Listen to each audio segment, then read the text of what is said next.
Bonjour. Vous pouvez vous présenter s'il vous plaît? Je suis le père Trifon, missionnaire claretin. Monsieur l'abbé, aujourd'hui c'est un grand événement pour notre pays, l'arrivée du pape François ici en RDC. Qu'est-ce que vous pouvez dire par rapport à ça? Bon, c'est une grande joie pour tout le peuple congolais,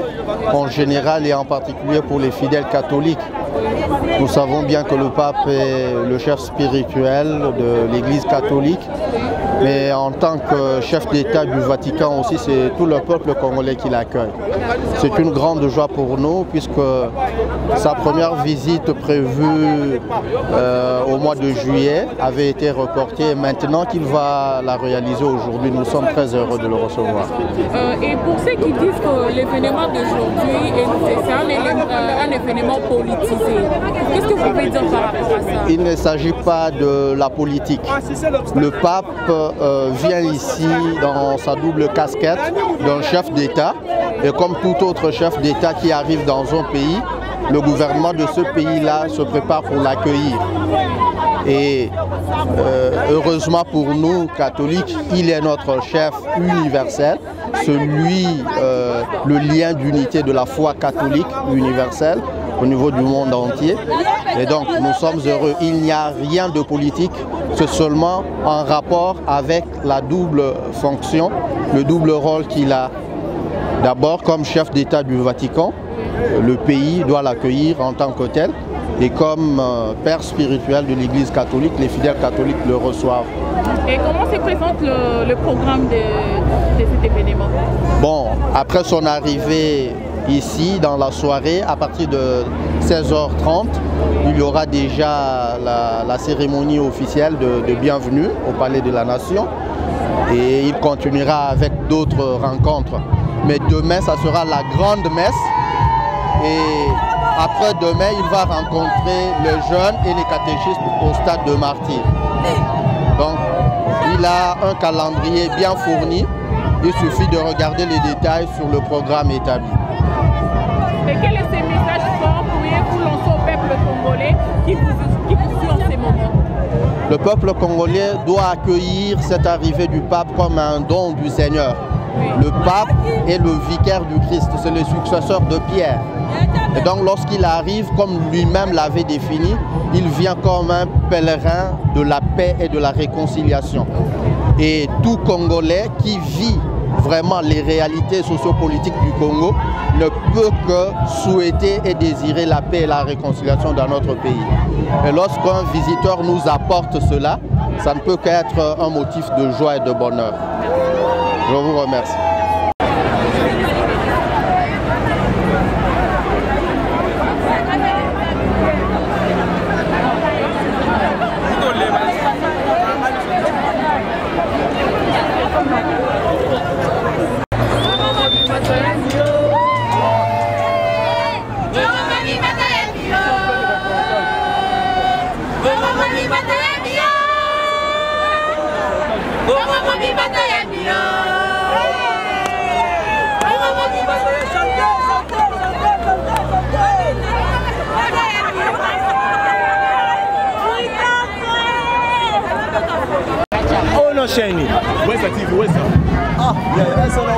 boye mutasala ngo la chef de l'état Fachi Beta mutasala la biso ka mamba boye banda to banda yango yo bazo meka mbule beta mbule zate donc lelo toto ki sabango na briquet papa lelo bena ba to na briquet tane mokila boye vraiment quoi omona bena ba mama baza na mour vrai to yamba pap to za beni so a bénir biso a bénir bena mboka na biso a bénir pe chef de l'état azo bénir pe honorable Francis Chibalabala donc naza vraiment na sengo ya trop quoi tala bena population yo ma wana zona bena mokili bango yo doza belé fort doza bena belé ezalate histoire etika na kata Congo to lobela rango to kontseka ko lobela mambo yo quoi bon arrivé ya Pape François et ça les biso na Pierre attaque congolais parce que je suis né congolais du sang du père et du mère quoi donc on a vraiment un makasi arrivé à Pape et même biso joie et même les biso paix présence naie est-ce que na va informer yo est-ce que bien fort de celle-là petit fort na est a frappé fort les lots vers 10h 11h donc tout ça vraiment un sengo arrivé à Pape et ça là vraiment moi ba makambo belé quoi ba continuer biso pe ba reçoit moi mentalité moi ya malamu na Pape ndenge ko bénir bango quoi vraiment c'est bon OK en tout cas toza na sengo makasi toza pe na sengo makasi na mboka na biso et surtout biso ba jeune na période ya jeunesse na biso tozo yamba Pape en tout cas c'est sengo makasi ya makasi donc si toza mobiliser koya awa koyamba ye donc ya kolobeza pete belé mais malobezo zanga parce que esengo eleki tellement ya kosakana te na mboka na biso za bénédiction pour na biso ba jeune na sepeli pe na kumisi nzambe na moment o ekuti biso vima mbebe belé lekaki mais nzamba tinde biso lipamboli yango wana to sepeli pona bato bazoloba arrivé pas pesa biloba loba et puis baza contre biso bango mangomba ebele na pesi bango exemple tangu ya bango pa yaka bakenda koyamba ya biso pa ye o ya biso aza mokonzi ya bakonzi na bango yango to yoko yamba e na sepeli. Bon merci ngai pe na kokiko bakisa soki toye awa to yoko yamba Pape azali une grande personnalité na monde du monde azali responsable ya ba communauté chrétienne na monde voilà ye ezali pona ko édifier pona ko apporter un plus na mboka et puis na biso batu ndenge tozali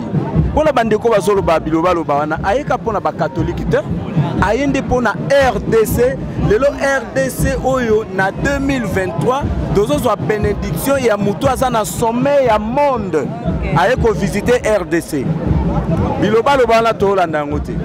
ya biso esengo ezali ke to yambi représentant ya Nzambe kati na mokili oyo ayeko visiter biso na mabele ya biso ya bakoko na biso Congo pona ko tchakimia pona ko sambela Nzambe na ba situation oyo ezoleka na mboka na biso na la fierté na biso lelo ndenge totondi awa ba o bazolanda pe bomeka kozanda mo exemple ya biso pende toza anyoso tozaka ba catholique te beza pe na ba confession religieuse mususu ebele baza awa en tout cas merci na ndenge bandeko bazali na monde baza ebele totonde ebele pona ko accueillir Pape o aye ko visiter biso kati na RDC lokumu ya RDC mboke kene toujours liboso merci na papa Fati Beton na ba initiative na ebe na ba effort asali ke na 2023 to yamba lisusu Pape na kati ya mboka la biso RDC merci pona ko bakisa koya na ye c'est une grande personnalité azoya na ba journaliste ya mokili mobimba talamboka na biso ndenge bato bazali kolinga kobotola biso na makasi net na este net bato nyonso ese bazoya wa koloba na ye ba décideurs du monde vont l'écouter et ils vont avoir compassion du peuple congolais pour tovanda kimia pe oya lingi ko négocier aya ko négocier na biso po biso to profiter pe ya profiter akokoleka na bato mususu te po batia biso kaka kozanga kimia tala bandeko na biso ndenge bapalangani kuna na este bazali kovanda na bisika bakoko na bango te pona nini likambo basali eyebani te bazozwa bomengo na biso kaka na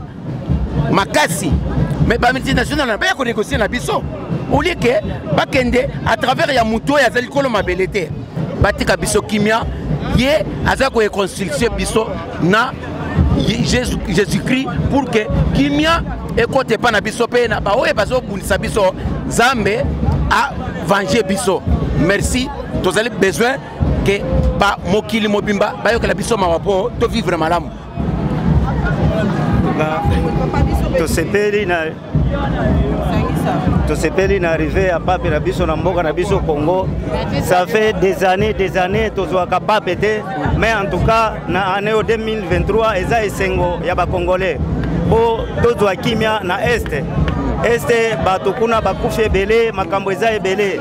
en tout cas nde tosepeli bazobotola biso biloko bomengo na biso ya Congo na biso tosepeli arrivé à Pape na biso babomi biso ebele tosepeli ye makasi ndenge aye donc esengo munene na congolais nyonso aza papa ya papa nyonso ya mokili mobimba tosepeli makasi tozana esengo bomoni ndenge tovandi ebele awa donc ya koloba eza te eza esengo ebele makasi na bazo jeunesse congolais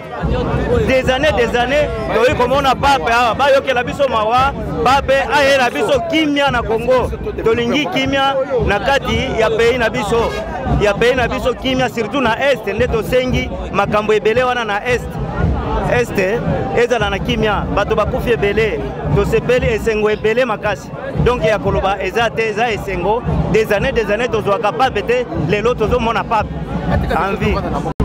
totondi nzambe botondi vraiment pona koyamba lisusu mosali na nzambe monene na Congo na biso nyonso oyo elalaki pongi a partir ya mosali na nzambe oyo papa François lokola esili kokomela biso na kati ya mboka na biso nyonso oyo ezalaki ya kokangama ezala pwelele mwinda ekota na Congo mobimba Afrique mobimba tomona esengo wana soki tosalaki mabe nzambe alimbisa biso po te tomona esengo wana baninga nyonso oyo balelaki na nzambe bamonaki esengo biso mpe na Congo na biso na Afrique mobimba oyo tolingi tomona esengo wana a partir ya mosali na nzambe monene oyo akomeli biso kati na esika esengo ezala tomona bwanya oyo nzambe akitisela biso bwanya na ye.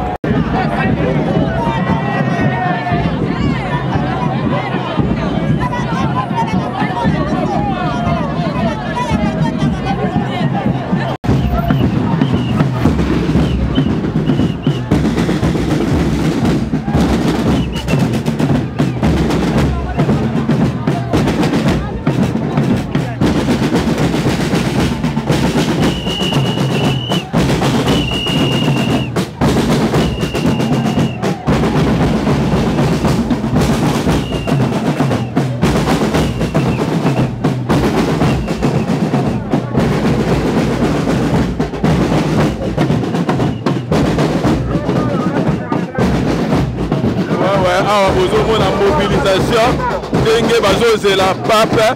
bino moko bozomona rien à dire rien à commenter donc musalaka te ezosala donc rien à commenter rien à dire arrivé à Pape bino moko bozomona.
yo na possibilité